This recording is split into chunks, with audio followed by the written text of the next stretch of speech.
so hard. Now everything is easy 'cause of you. Hi, everyone. Welcome back and happy May. This is Thoughts for Rent, Realtors Keeping It Real. I'm sure you know by now, but I am Irelynn and this is Jenni McKenna. Absolutely, right here in the flesh. And we are staying cool, turning on the fans. We're starting to need staying to, yes. hydrated. The good thing is that this weekend it's supposed to be a little colder, only 65 and windy. We hate the wind though sometimes. But yeah, I think that after this cold spell this weekend, we're going to be turning on our ACs and paying that bill. Usually in Nevada, you don't necessarily get like April showers bring May flowers. You more get April major windstorms give you May 100-degree heat. And a little bit of sinus headaches because of the dust. Yes. Give you allergic reactions. So no rain over here, but lots of wind. And then hopefully we'll start to see a little bit more where we can tan and land at the beach and take the boat out. Yeah. Take the boat out and start looking at that beautiful Colorado River that I love so much. So we're looking forward to it. So today, Irelynn, I thought it would be fun to do a little informative podcast. I know that there's a lot of people out there that are building their wealth through owning properties. And in Nevada, especially Las Vegas, that is absolutely a great way to do it. You're not only going to get your rent, but you're also going to get the appreciation. And Las Vegas, over the course of the history, has always seen great appreciation. Even when we dipped during the recession, we popped right back up. Last to be affected, first to recover. So as long as you didn't sell during that time, you made great. Everything would have been great on your sell. So what I thought we would do is just the experiences that we go through that maybe the general public thinks is logical, but is absolutely against the law. And they could end up in a lot of trouble if they do it, because the judge will rule in favor of the resident or the tenant. And I just want to keep them out of trouble, keep them out of court. Absolutely. Owners have laws that protect them, but so do residents. So it's important for both parties to know the laws and know how to protect themselves.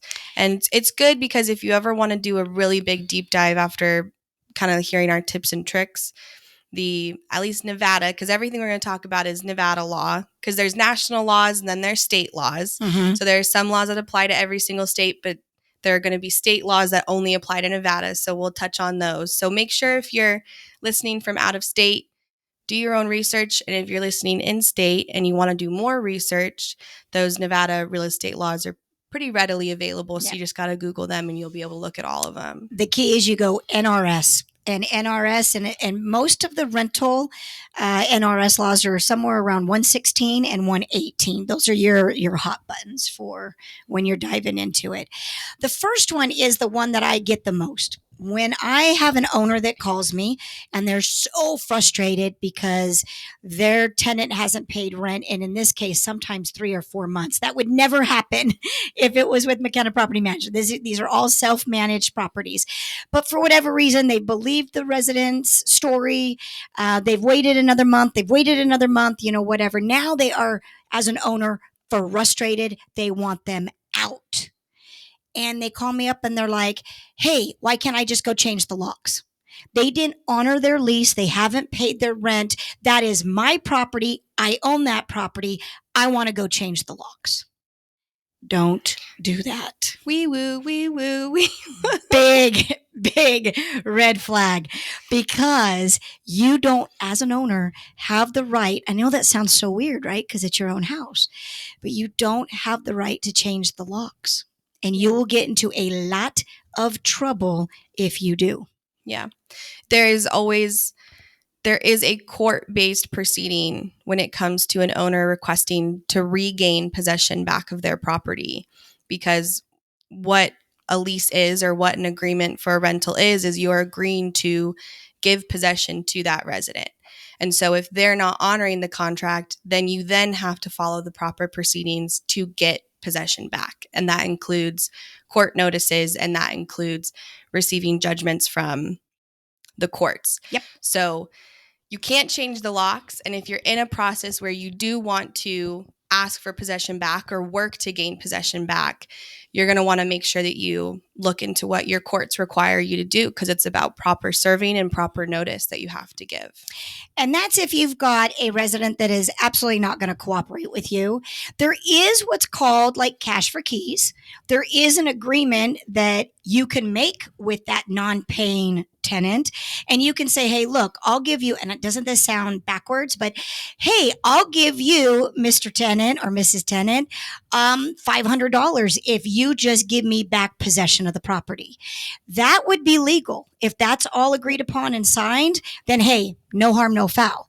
But if you do not have the agreement between that tenant and you cannot go and do anything that would hinder their ability to live in the property. And that also goes with this. This was a fun one. A couple years ago, I had somebody call up, and I kind of got in at the end. They were calling me for asking for advice, and I'm always available for advice. Even if you're not a client, I'm going to tell you what I know. He had already turned off the power and the water to the house. Uh-oh, where's that? Yeah, wee-woo. Yeah, so I said, oh my gosh, call right now, hang up the phone, call back and put that on immediately, because you cannot do that either for the same reasons that Irelynn has explained. They have possession of the property, and you cannot hinder that possession or the ability to live in that property while they're there, even though they're not paying the rent. Yeah. It's kind of weird, but that's just the way the law is. We also have a lot of owners who will say, well, I want to go view the property. I want to view if they're actually moving out. I want to view if they've packed up anything, or I want to see how if they've done damage to it. And if you were to post a 24-hour notice, they could. So this isn't necessarily completely no sirens for this request, but it's not recommended because there's already a little bit of tension. We're already at the point where they're not paying. We're already at the point where the owner's upset. I'm sure the resident's stressed out because they're on the path to and embarrassed. And people do funny things when they're embarrassed. So we usually try to tell the owner there's no benefit that's going to come out of seeing your house before you have possession back. There's only going to be benefit being able to see what the house looks like once you have possession. Because once you have possession, then you can do something about it. So it's possible. It's not recommended. I would not recommend to ever post a 24 or to do any kind of walkthrough if you're in the middle of an eviction or a request for possession. And I sat in a court case, and we always do it in the lower courts because they call that the people courts. Whenever you're doing an eviction, it is always in the lower court system. In Nevada. Again, that might not be the same again for your in state. Nevada, and you do not even need an attorney to do evictions in Nevada, because I actually go just as the representative of the owner when we go. I was sitting in a court case. I get to hear about 10 to 15 cases usually when I go, which is always super interesting. I learned so much just from that. I was sitting there, and the resident was explaining to the judge that they were being harassed. Now, granted, this resident / tenant has not paid rent. It was like somewhere between 6 and 8 months. Okay, so they have not given any money for 6 or 8 months, and they were explaining to the judge that the owner was driving by the property 4 or 5 times a day and stalking. And the residents said that they felt like their safety was in jeopardy, and especially their child's safety was in jeopardy. And you know what? The judge ruled in favor for the resident. I believe it. The owner had to start the entire eviction process over, and he was reprimanded by the judge that he could not do anything that was deemed harassment. And by driving by the property all the time, that's harassment. So it falls along the same line. Yes, you could post the 24-hour notice. Yes, you could gain access to the property, but why? You're going to see something that's going to be upsetting to you, and then you're going to fester about it. Then you're going to drive by the property all the time to see if they're moving. No, it is what it is. It's done. Get them out, gain possession, fix then whatever needs to be done. Yeah, absolutely. Yeah. And then how she had mentioned that the judge made them start all over. Payment plans are absolutely a thing that you can do with your residents. It's something that if our owners approve it, we'll make arrangements. If you accept a single dollar, a single penny, any kind of funds, you have to restart the whole process over again. So even if they say, oh, I'll give you 100 now and then I'll give you 1,000 later, and you take the 100 and they never give you the 1,000, and you think you can just count that as day 10 or day 11 of whatever court process you're in, you can't. You're back to day 1. You're re-signing all of those previous court notices that you did. And paying for those. And paying for those servings. So my belief is that a payment plan should occur if it can be honored within the time that it takes for those processings to be held. So right now in Vegas, start to finish, it's right around 45 days for a removal or granting possession back of a property. So if they're offering you a payment plan within 45 days, consider it. Anything more than that, you're potentially having to put more money into starting those court processes over again. And if an owner says to me, Jenni, should I accept a payment plan? I'm going to say no. They signed that lease. They knew what they were getting in for. They are probably paying their cellular bill. They're probably paying other bills that they deem are more important because they think that by being the good tenant/resident, they can go ahead and make some partial payments and we'll accept them and the owner will be fine with it. No. And this is the reason why. If they're going to get behind 1 month, they're going to keep getting behind and you are going to be chasing that rent. I have seen it way too many times. I actually have not seen very many successful payment plans, to be honest. When an owner really does say, Jenni, I listen to you, I understand. However, I feel like, I'm a Christian and I want to help this person. That's a lot what they say. I want to help this person and let's do a payment plan. They don't work, guys. They really don't. Would you agree with that, Irelynn? My statement is that if their payment plan does not have them caught up by the following month, then I absolutely agree with that. And the payment plans we do accept are usually, I took a new job and now my paychecks have lapped by an extra week or things like that. And so they're saying, I can take care of this within 20 days. I just need those 20 days. Those kind of payment plans are usually the only ones that will process. Anything where they're saying, well, I'll pay this much this month and then I'll make another payment next month. And then they're not even factoring in the rent that's due for the next month. That's when there's an issue. Yeah. But if they say I can have everything done by May 20th and then pay my rent again on time June 1st, usually there's a little bit more. Yeah. And I don't even look at that as a payment plan. I look at that as maybe a delayed rent. Yeah. That's delayed rent. A payment plan to me is, hey, I'll pay 100 now. I'll pay 300 next week. I'll pay 400 on Friday.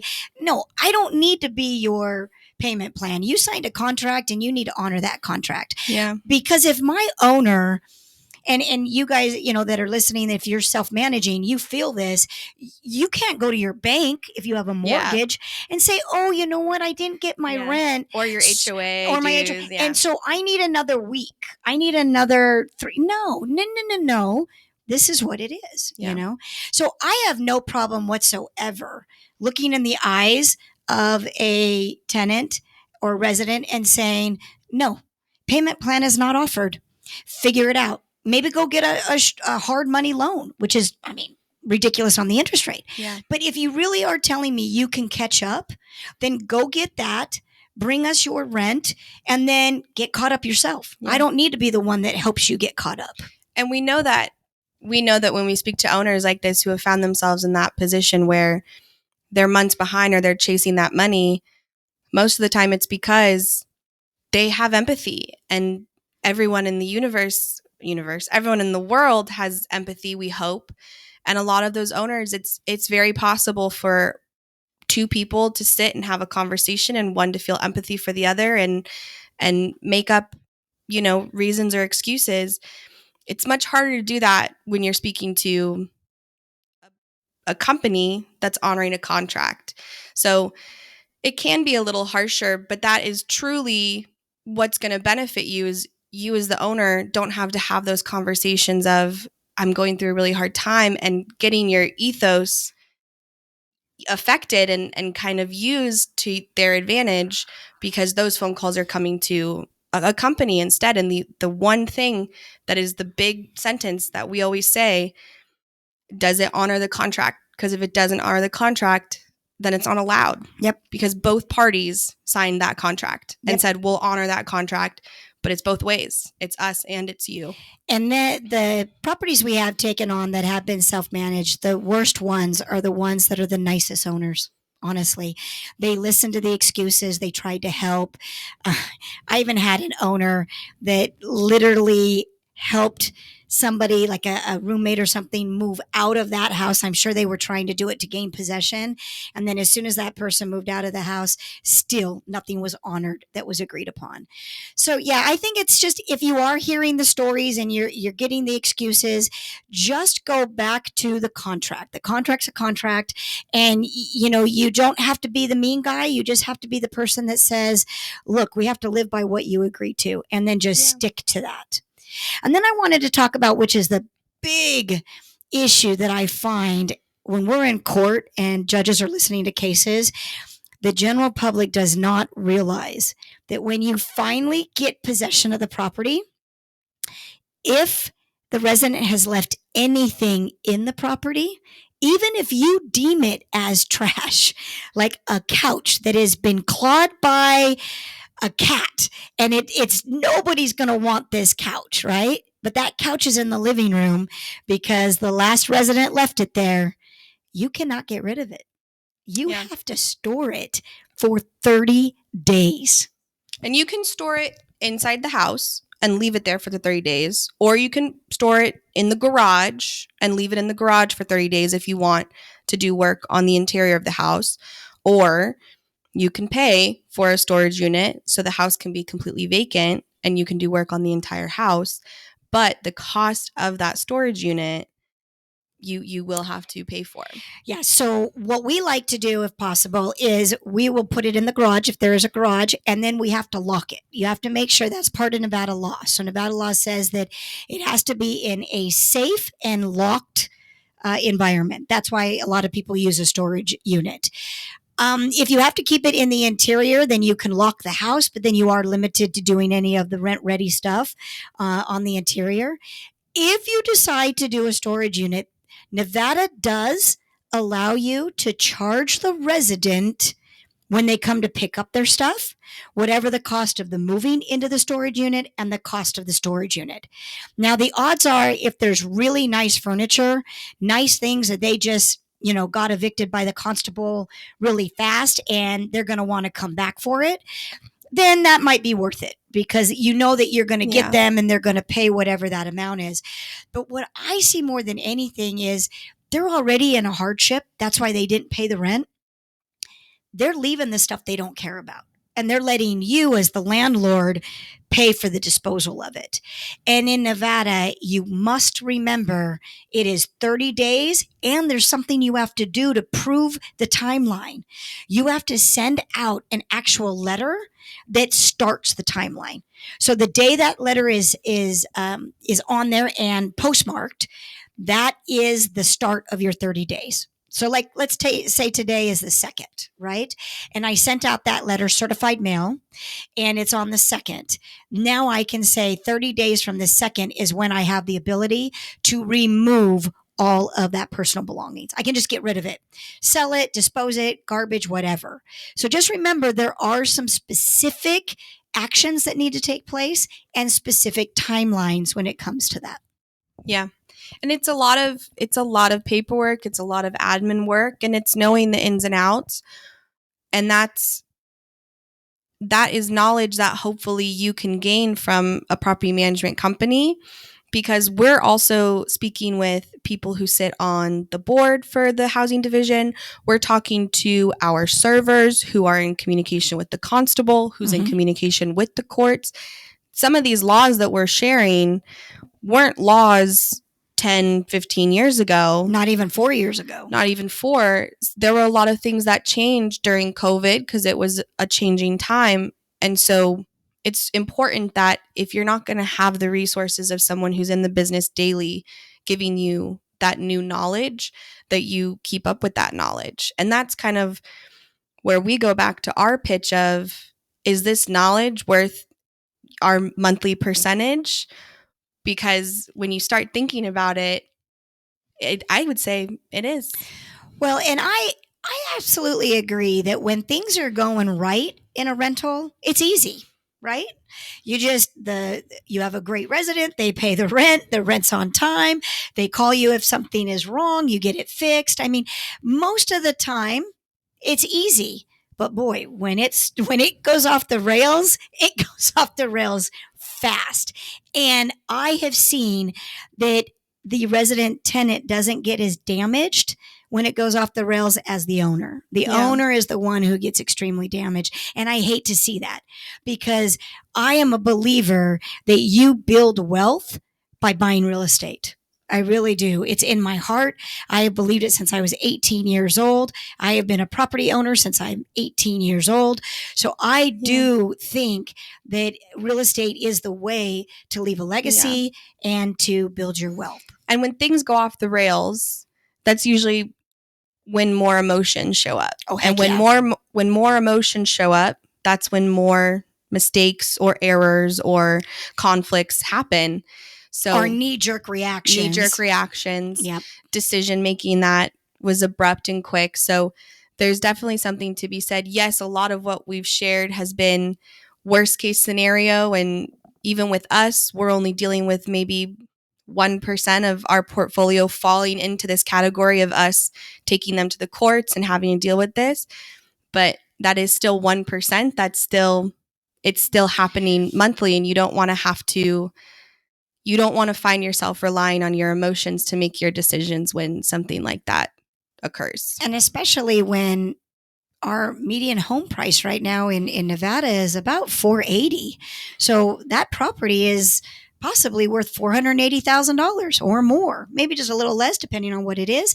That's a lot of money, and that's gonna spark a lot of emotion. That's gonna spark a lot of emotion when somebody's doing damage to your $480,000 property. Yeah. So, but those are some of the things that I just wanted the general public to kind of think about. We're always available to answer questions.